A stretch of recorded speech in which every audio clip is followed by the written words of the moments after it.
With bills to pay and debt piling up, it's easy to feel overwhelmed. Personal loans through NetCredit can provide funding up to $10,000 to help you get back on track financially if eligible. Our secure application process allows you to customize the terms that work for you and your budget. So check your eligibility today without affecting your credit score and help get your finances back on track. NetCredit, a more personal loan. All NetCredit loans and lines of credit are offered by a member of the NetCredit family of companies or one of our lending partners. Visit netcredit.com/partners for more information. At Lowe's, every pro is an MVP to us. It doesn't matter how big or small your business is. If you're a plumber, roofer, electrician, or remodeler, your business earns back when you spend, gets exclusive offers, and paint rewards. It all adds up to help drive your business. Join Lowe's MVP's Pro Rewards and Partnership Program today. Minimum purchase required. Earnings and paint rewards awarded as Lowe's e-gift cards. Exclusions, restrictions, and more terms apply. Valid through 12/31/22. See Lowe's.com/L/Pro Loyalty Terms. Subject to change. U.S. only.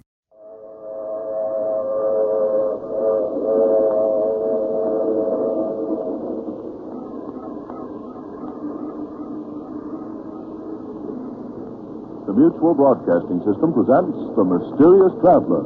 Written, produced, and directed by Robert A. Arthur and David Kogan, starring tonight two of radio's foremost personalities, Carl Weber and Inga Adams, in an original radio drama titled Queen of the Cats.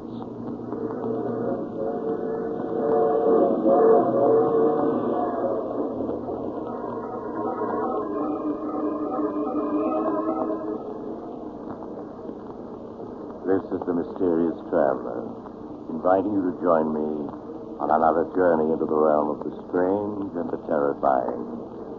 I hope you will enjoy the trip, that it will thrill you a little and chill you a little. So settle back, get a good grip on your nerves, and be comfortable, if you can, as we prepare to meet the Queen of the Cats.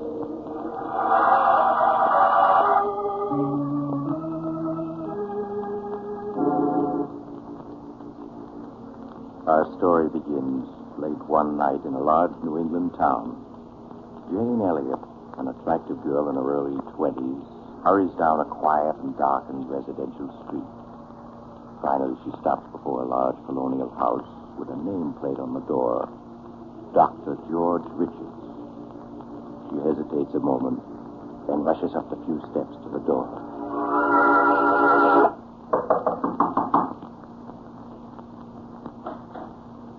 Yes? Dr. Richards, my name is Jane Elliott. I'm sorry to wake you up at such a late hour, but I'm desperate. That's quite all right, Miss Elliott. Please come in. Thank you. Now, what seems to be the trouble, Miss Elliott? You're pale and trembling. No, I'm not ill, Doctor. It's Chris. Chris Arnold, my fiancé. Doctor, you've got to help me. You've got to, or something terrible will happen. I know it will. I'll do everything I can, Miss Elliott. Now, please tell me what's wrong. Well, I don't know what's wrong. All I know is that Chris is frightened. He's in deadly fear of something. I see. Where is your fiancé now? At his home, Brookfield Manor. Doctor, I know it's late, but won't you come with me and see Chris? He needs help desperately. Please, Miss Elliott, you mustn't cry. Of course I'll come with you, and I'll do what I can.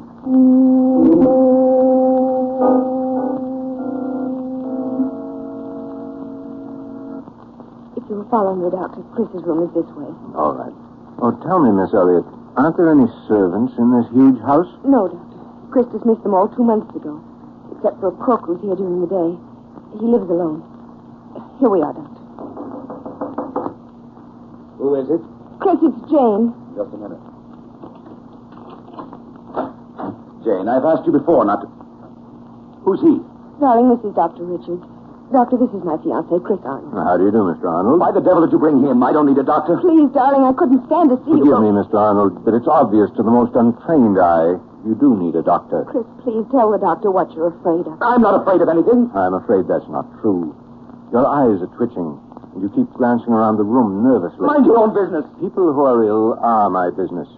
I want to help you, but I can't unless you tell me what you're afraid of. Darling, please tell him. Please, you can't go on this way. Yes. You're right. I can't go on this way. Believe me, Mr. Arnold, you'll feel much better once you've talked your fears out. Now, suppose you start from the beginning and tell me everything. All right, Doctor. I suppose it all began 2 years ago at a party Jane and I were invited. Chris, isn't this a wonderful party? The only thing wonderful about it is you. Chris, don't. People are watching. A fine thing when a man can't kiss his best girl in public. At Miss Tyndall's school, we were taught a young lady never kisses a man in public. Miss Tyndall is setting romance back 50 years. Who are you looking for? Rana Farouk, my roommate at Miss Tyndall's. Oh, she's the Egyptian girl you were telling me about. Yes, I want you to meet her. Only, you better not fall in love with her, as every other man does. Sounds as though she's a second Cleopatra. Oh, there she is, Chris. Come on. So that's Rana. No wonder men can't resist her. Chris, your mouth is open. Rana! Hello, James. I've missed you. Rana, this is Chris Arnold. Chris, Rana Farouk. Hello, Chris. I would have recognized you any place from the picture Jane had of you on her dresser at Miss Tyndall's. Hello, Rana. Oh, look, there's Miss Tyndall waving at me. Excuse me, won't you? Of course, Jane. I'll be back in a minute. You know, Chris, at Miss Tyndall's, the first thing I would see in the morning when I got up, and the last thing before I went to bed, was your picture. And I always knew that someday we should meet. And now we have. Why are you staring at me like that? Aren't you going to say anything? I prefer just to look.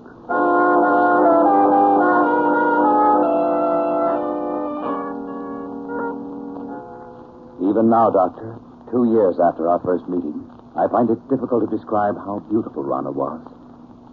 She had lustrous black hair that came down to her shoulders, and green eyes that bewitched you.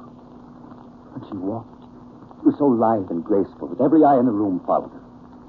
I was captivated the moment I saw her. I see. Well, what happened after that first meeting? Rana also seemed attracted to me. After that night, we saw each other constantly. Nothing seemed to matter to me when I wasn't with her. It made me indescribably happy to learn she felt the same way. So, just a month after we'd met, we were married. Please go on, Mr. Arnold.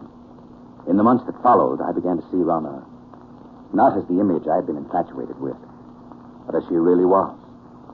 Vain, selfish, and intensely possessive. She couldn't bear to have me out of her sight. And if I was, when I returned, there would be questions, countless questions.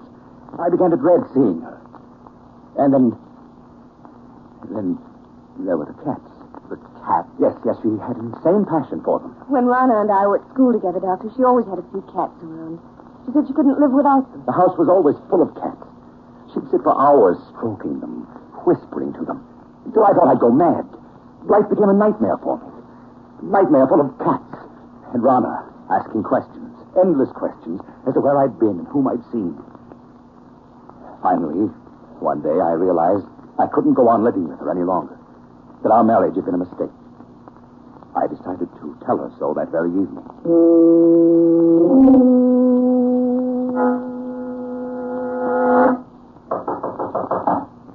May I come in, Rana? Of course, dear. Good evening, Chris. Darling, why didn't you tell me that you'd had lunch with Mary Walker when I called you at the office this afternoon? How did you know I had lunch with her? A friend told me. Friend? Who was it? Oh, what is it, Beauty? What are you trying to say? Rana, put that cat down and answer me. Who was the friend that told you I had lunch with Mary Walker? You've never met her, darling. How is it that you always seem to know what I've been doing, who I've been seeing? It's as though you have people spying on me. Chris, what a thing to say.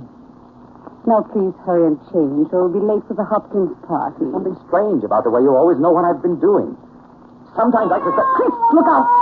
You stepped on Sabina's tail. I'm sorry, but I didn't see her. I've asked you before to be more careful. Oh, poor Sabina. Are you all right now, my beauty? If there weren't so many cats underfoot, I wouldn't have stepped on her. Why must you keep them around?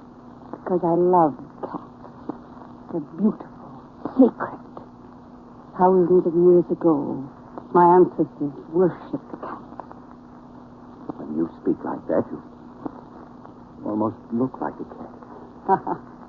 And why not? Is there anything in the world more beautiful than a cat? You see? They agree. Ronna, I can't go on like this anymore. My darling, what do you mean? Our marriage was a mistake. I want a divorce.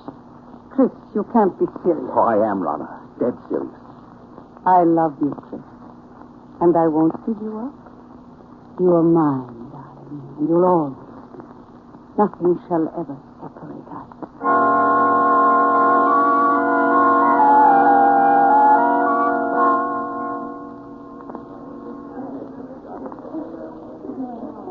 Would you care for a cocktail, sir? No, thank you. Well, even if you won't have one, Mr. Arnold, I will. Jane, it's good to see you again. Just let me look at you. It's good to see you, too, Chris. You're as lovely as ever, Jane. Chris, you're not looking well at all. You're all right. I am now. Jane, can't we go someplace and talk? What about the terrace? It's all right, Chris. Here, this door opens onto it. How is Lana? Oh, she's fine. Jane, I've made such a mess out of everything. I was a fool to mistake infatuation for love. Jane, can you ever forgive me for the way I behaved toward you? Well, there's nothing to forgive, Chris. I must be going now. Well, Jane, this is a surprise. Ronna. Really, Jane, the way you've avoided calling on us, I have suspect you're still in love with Chris. Ronna, you have no right. Please, Chris. I'm afraid I'll have to be leaving. It's getting quite late. Good night. Good night, Jane. I hope I didn't interrupt anything by coming out here so unexpectedly, Chris. Yes, Ronna, you did. I was about to tell Jane that I love her and that I always will. I suppose that's why you asked me for a divorce. You've been secretly seeing her. Secretly seeing her? Is it possible for me to see anyone or do anything secretly without you knowing about it? No, you're right. It isn't possible. I know everything you do.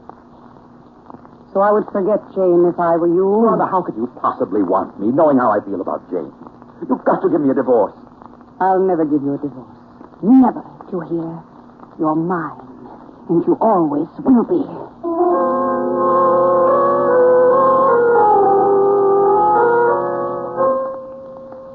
I can still see her, Doctor. She stood there, hissing at me. Chris, you're mine, and you always will be. Suddenly, I realized that she looked like a cat. An angry cat. Her green eyes, cold and murderous. Her long nails digging into my arms. Her body tense.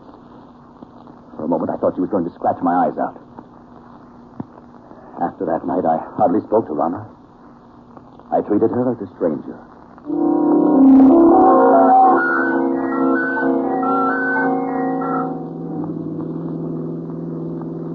Darling, you're behaving very childishly, refusing to talk to me.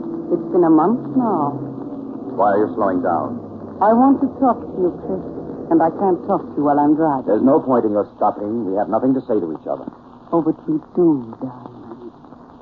Chris, we could be so happy together if you wanted to.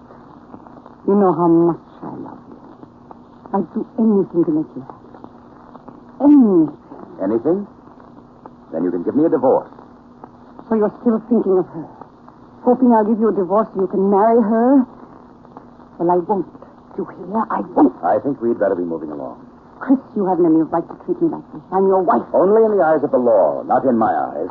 I hate you. I hate you. You cat! You almost took out my eyes with those claws of yours. I'll scratch your eyes out before I let any other woman have you. This will bring you to your senses. Now, slide over. I'll drive. Very well, Chris.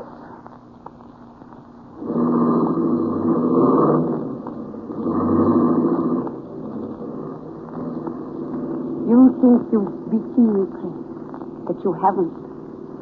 Don't think it was weakness on my part because I tried to make up with you this evening. I know better than to think that. In the end, you'll come crawling to me. It may take a year, 2 years, 5 years, but I'll wait. I'll never come crawling to you. But you will, Chris. Jane knows I'll never give you your freedom. In time, she'll marry. And when she does, all the heart will be gone out of you. And then you'll be mine. You have everything planned perfectly, Ronna, don't you? But I have one escape from you you've never thought of. Really? And what is that, Chris? I can escape through death. Through death? Yes, Rana. If I should fail to take that curve ahead, we'd plunge off the side of the mountain. Chris, you wouldn't. Why not, Rana? You've shown me there's nothing to live for. This at least is a clean way out. Chris, you don't mean it. But I do, Rana. Just watch. No, Chris. Don't.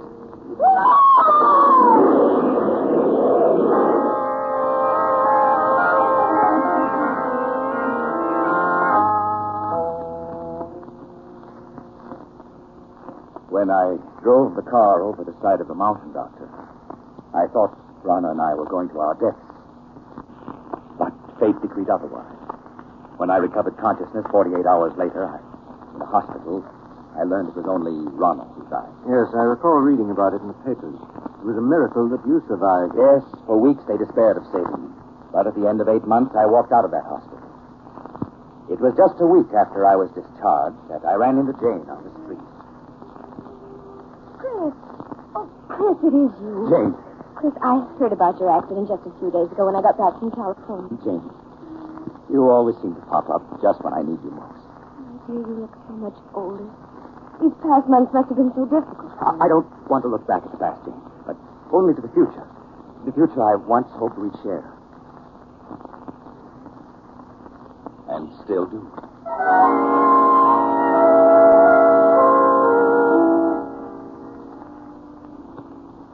2 months ago, Doctor, Jane and I became engaged. It was just about that time that I first began to notice that everywhere I went, there always seemed to be a cat following me. So that's why you were always looking around so nervously all the time. Tell me, Miss Elliott, did you ever notice that the two of you were being followed by a cat? Well, I have seen a few cats around, but they didn't mean anything to me. Oh, but they did to me, Doctor. Was it always the same cat that followed you? Oh, no. One day it'd be one cat and another day a different one. Doctor, I know you must think I'm insane. At the time, I felt I was going mad. That is, until that night.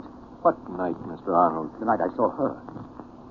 It happened in this very room 6 weeks ago. I had great difficulty in falling asleep. And when I did, I had a nightmare. A nightmare in which I was being followed by hundreds of silent cats. Then the silence was broken by the faint crying of one cat. The crying grew louder and louder. Suddenly, I awoke. But with my awakening, the cry didn't cease. I lay in the darkness listening, realizing that the cat I'd heard wasn't a part of my nightmare. It was real. Yes, real, living. And in my room, I could feel my heart pounding as I sat up in bed. And I looked about my darkened room. Then, suddenly, I saw her. 2 burning green eyes in the darkness. There was no mistaking those eyes. Rama. It is you, Rama. Isn't it? Yes, I'd recognize those green eyes anywhere. So you've come back. Just as I've always thought of you. As a cat. I know why you've come back. Because of Jane. You always said that if you couldn't have me, no one else would. That I was yours and always would be. Well, you're wrong, do you hear? Jane and I are going to be married. Trying to scratch my eyes out. You always said you would before you'd let any other woman have me. Well, we'll see about that. There. Perhaps that'll hold you. Nothing you can do will stop me from marrying her. I know that the cats that were following me, spying on me, were doing so under your orders. You're the queen of the cats. Yes, I should have known. Even when you were in human form, you looked and acted like a cat. You think you're clever, but even if you are the queen of cats, you can't prevent me from marrying Jane. So you think you can? Well, perhaps a bullet between those green eyes of yours is what...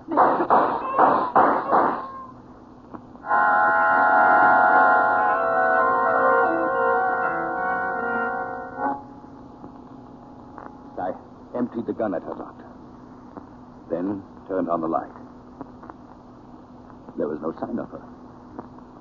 She'd vanished. All that I found were 6 bullet holes in the wall. Now, Mr. Arnold, isn't it possible that you only dreamed all that? That actually you fired your gun in your sleep and the shots themselves awakened you? I tried to tell myself that, Doctor. But during the nights that followed, I knew it was not a dream. For night after night, she appeared in my room. I'd lie awake, waiting to hear her voice. And then she would appear and stare at me with those burning green eyes, waiting. I knew she'd never leave me alone as long as I intended to marry Jane. Finally, I couldn't stand it any longer, and I went to see Jane. I asked her to postpone our wedding for a time, and without asking any questions, she agreed.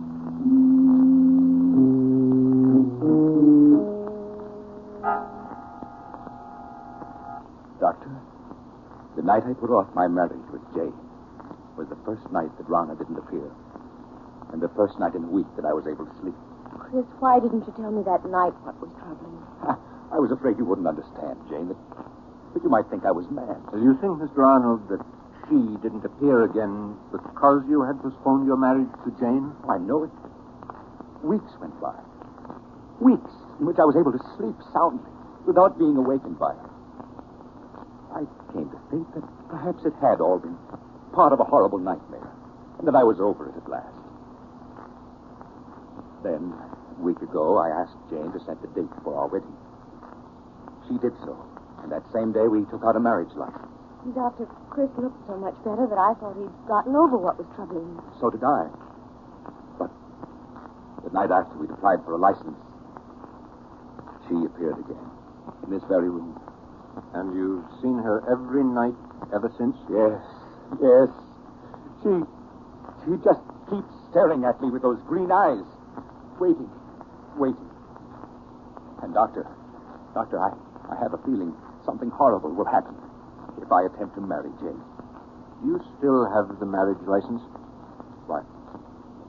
Yes. Why do you ask? Mr. Arnold, you've reached a crisis in your life. You're faced with fears that are threatening to overwhelm your sanity. If you want Jane and happiness, you must be prepared to fight. Fight? What? How, Doctor? Often when we challenge our fears, we find that they exist only in our imagination. The only way for you to challenge your fears is to go through with your marriage with Jane. Now, tonight. Tonight? Yes, I know it's quite late, but a friend of mine who's a judge, I'm sure he'll marry you. All right, Doctor.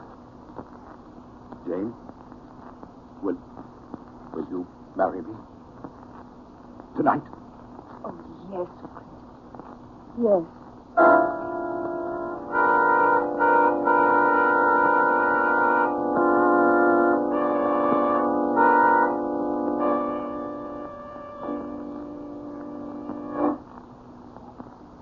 Sorry to get you up in the middle of the night, Judge, but for reasons I can't explain, it's important that these two be married tonight. That's quite all right, Doc. Always glad to oblige a friend. You got the license and the ring, young man? Oh, yes, sir. Here's the license. And here's the... What was that? It's only my cat, Lucifer. Never saw a fellow so nervous. Scat, Lucifer, scat. There, he won't bother us anymore. Chris, it's all right, darling. He's gone. What's the matter, son? Don't you like cats? No, he doesn't. Judge, would you mind getting on with the ceremony? All right, Doc. Never saw so many nervous people. Now, young man, you take her right hand. That's it. Now, shall I give the long ceremony or the short one? Oh, the short one, please. All right. You, Christopher Arnold, take this woman to be your lawful wedded wife, to love, honor, and cherish as long as you both shall live. I do. It's Rana. Where in blazes that cat come from? Scat! Chris, please, it's only a black cat. You mustn't pay any attention No, to it. of course not. Now, It's Rana, I tell you. Look at her eyes. Well, why are you so afraid of cats? I told you she's trying to prevent me from marrying Jane. Well, I'll get rid of her for once and for all. Chris, what are you doing with that gun? Put it down. This time I won't miss. No, I missed. She's escaped. But she won't get away. No, wherever she's gone. I'll find her. I'll find her and kill her. Chris, come back.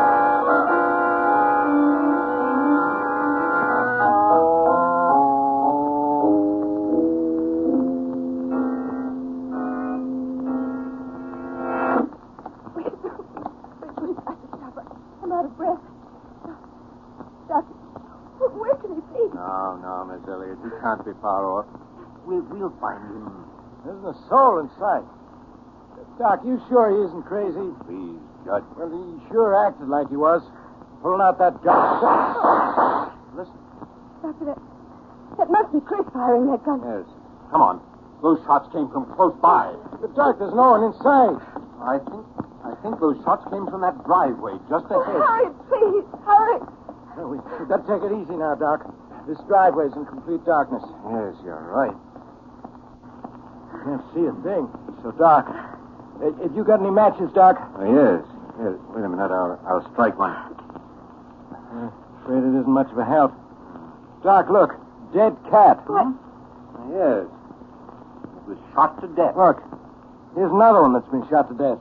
Oh, but neither of them is the black cat. No. Match is out. Wait a minute. I'll light another one.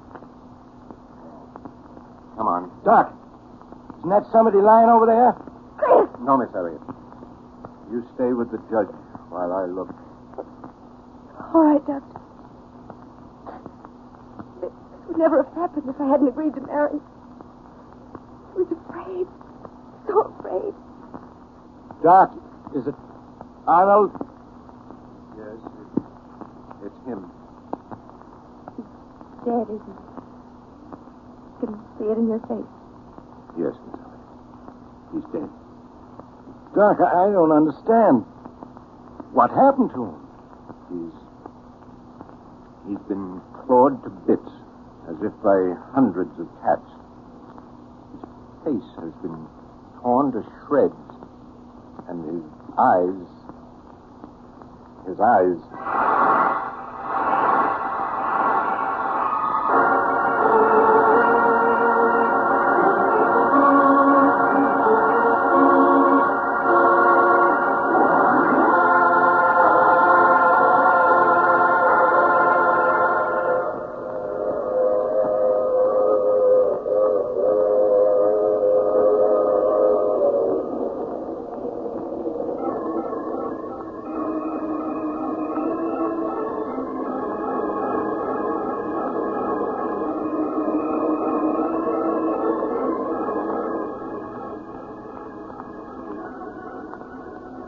This is the mysterious traveler.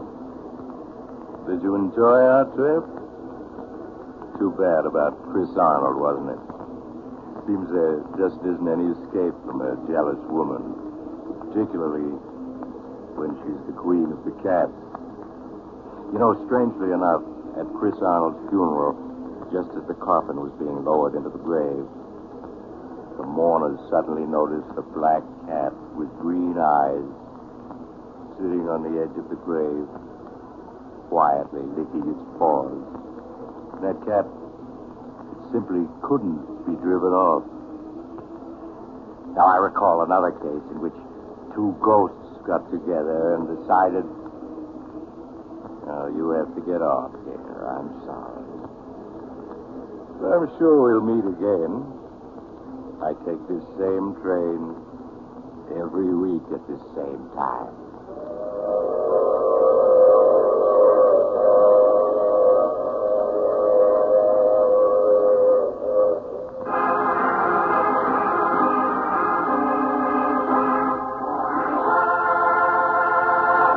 You have just heard The Mysterious Traveler, a series of dramas of the strange and terrifying. All characters in tonight's story were fictitious, and any resemblance to the names of actual persons was purely coincidental. In tonight's cast were Maurice Tarplin, Carl Weber, Inga Adams, Mitzi Gould, John Seymour, and Brad Barker. Original music was played by Paul Taubman. The Mysterious Traveler is written, produced, and directed by Robert Andrew Arthur and David Kogan. Listen next week to a tale titled 0 Hour. Another strange and suspenseful tale of the Mysterious Traveler. This program came to you from New York. Another program of tense and dramatic action will follow in just a minute. Stay tuned to the station for Official Detective. Carl Caruso speaking. This is the Mutual Broadcasting System.